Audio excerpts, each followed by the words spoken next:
আমরা যে এতক্ষণ ইতিহাস নিয়ে কথা বলছি, এই ঘোরার ফাঁকে ফাঁকে আপনারা কিন্তু অনেকগুলো টপ দেখেছেন। রাজ আমলের যে টপগুলো চুনসুরকি দিয়ে করা, আর দেখেন তারা এতটাই আধুনিক, এতটাই স্মার্ট ছিল যে তাদের চিন্তাভাবনাটাও একদম উপর লেভেলের ছিল। কোন লেভেলের ছিল তার একটা ছোট্ট নমুনা দেখাচ্ছি। এই যে সামান্য একটা টপ, একজন মালি বা একজন ব্যক্তি এক জায়গায় দাঁড়িয়ে সুন্দরভাবে যাতে পরিচর্যা করতে পারে, প্রতিটা টপই ঘোরানো যেত।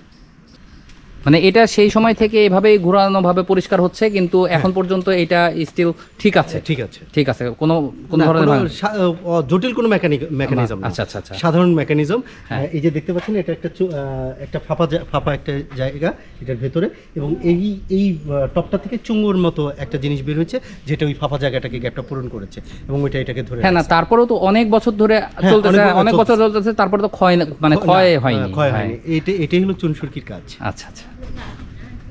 আর এই কারণেই মনে হয় চুনসুরকির মানে স্থাপনাগুলো এত বেশি টেকসই এবং মজবুত। এবং আপনি জেনে খুশি হবেন যে চুনসুরকির কাজ আমরা ভেবেছিলাম হারিয়ে গেছে, আচ্ছা, কিন্তু এখনো কিছু টেকনিশিয়ান বা মিস্ত্রি এখনো আমাদের নাটোরেই আছে।